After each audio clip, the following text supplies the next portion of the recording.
Assalamualaikum warahmatullahi wabarakatuh.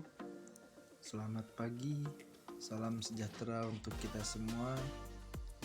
Perkenalkan, nama saya Rizkul Hazidan Fizani dari kelas 12 AE3, nomor absen 21.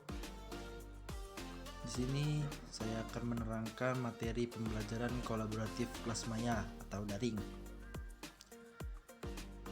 yang biasa kita lakukan sehari-hari untuk melakukan kegiatan pembelajaran. Pengertian dari kelas maya. Pengertian kelas maya sendiri merupakan lingkungan belajar yang ada dalam konten digital yang dapat diakses, disimpan, dan dibagikan melalui jaringan komputer dan sistem informasi sehingga dapat diakses di mana saja dan kapan saja.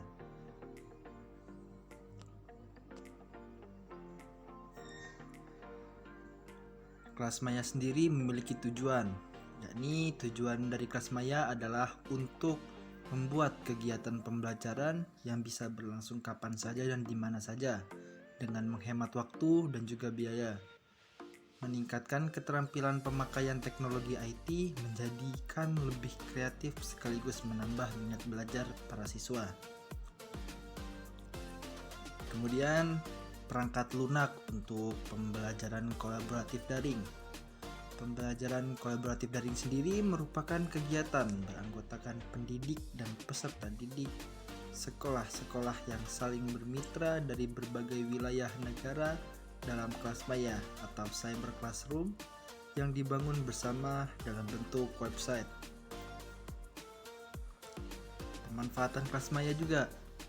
Pemanfaatan kelas maya disebut juga dengan kelas virtual atau virtual class yang merupakan lingkungan belajar yang hanya dalam konten digital yang disimpan, diakses, dan dipertukarkan melalui jaringan komputer dan sistem informasi sehingga dapat diakses di mana saja dan kapan saja.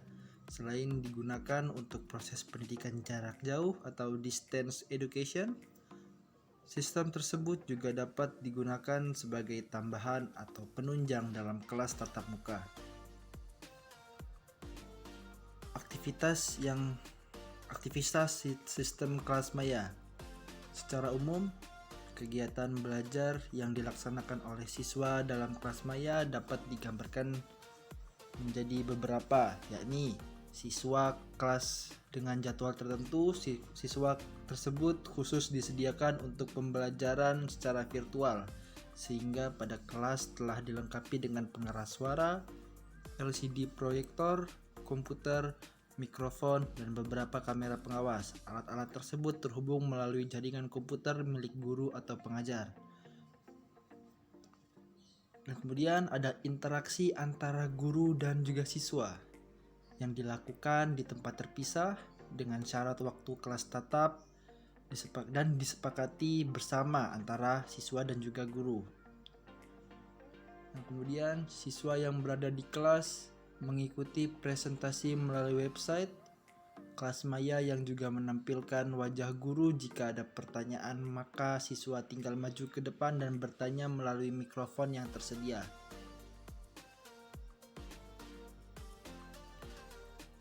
Penerapan sistem kelas maya.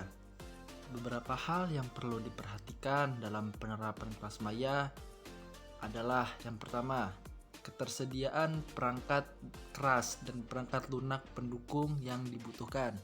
Misalkan seperti handphone, komputer, laptop, dan sebagainya. Itu untuk perangkat keras. Perangkat lunaknya seperti aplikasi-aplikasi pendukung seperti Edmodo, Google Classroom, dan sebagainya. Kemudian tersedianya infrastruktur jaringan pendukung yang memadai. Dan selanjutnya kebijakan yang mengandung pelaksanaan kelas maya. Kemudian hasil pelaksanaan kelas maya. Beberapa hal yang perlu diperhatikan dalam pelaksanaan kelas maya adalah mendapatkan hasil yang maksimal. Pertama, kelas maya harus dapat menciptakan lingkungan belajar yang kondusif. Kedua, kelas maya harus dapat menyediakan berbagai fasilitas kelas yang terintegrasi bahan.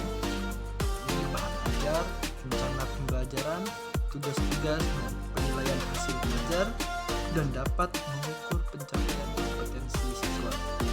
Kemudian, kelas maya juga perlu dirancang agar siswa dapat berbagi hasil, karya, dan bertukar pengalaman dalam menerapkan pengetahuan yang telah diperolehnya. Kemudian, jenis perangkat lunak pendukung kelas maya.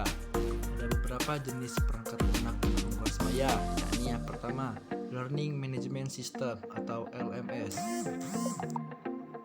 LMS adalah aplikasi yang digunakan untuk mengelola pembelajaran, mengirimkan konten atau content delivery system, dan melacak aktivitas daring seperti kehadiran dalam kelas maya, mematikan waktu pengumpulan tugas, dan melacak hasil pencapaian siswa.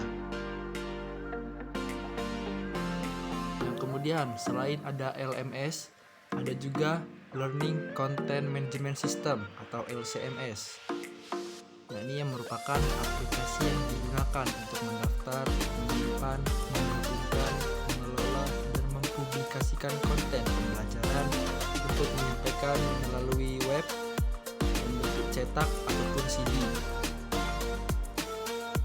LCMS tidak hanya dapat membuat, mengelola, dan menyediakan modul-modul pembelajaran, tapi juga mengelola atau menyunting atau mengedit semua bagian yang berbentuk sebuah katalog. Contoh LCMS adalah Clarolane dan Educio Solution atau Talentsoft Learning. Yang kemudian, yang ketiga ada SLN atau Social Learning Network. Social Learning Network atau sering disebut dengan jejaringan sosial untuk pembelajaran merujuk pada koneksi interpersonal melalui interaksi dengan tujuan utama pengembangan pengetahuan. Secara lebih rinci, SLN merujuk pada beberapa penggunaan sebagai berikut. Yang pertama, penggunaan social network untuk pembelajaran dalam pendidikan formal. Yang kedua, penggunaan social network oleh para pelajar dalam kelompok kolaborasi atau diskusi yang dilaksanakan secara informal. Yang ketiga, penggunaan laman yang secara khusus dirancang untuk pembelajaran melalui jaringan sosial atau SLN. Yang keempat, penggunaan SLN yang secara khusus dikembangkan sendiri oleh guru. Mungkin hanya itu yang dapat saya sampaikan, dan mungkin hanya itu yang dapat saya berikan dari materi pembelajaran kolaboratif kelas maya pada hari ini. Kurang lebihnya saya mohon maaf. Saya akhiri. Wassalamualaikum warahmatullahi wabarakatuh.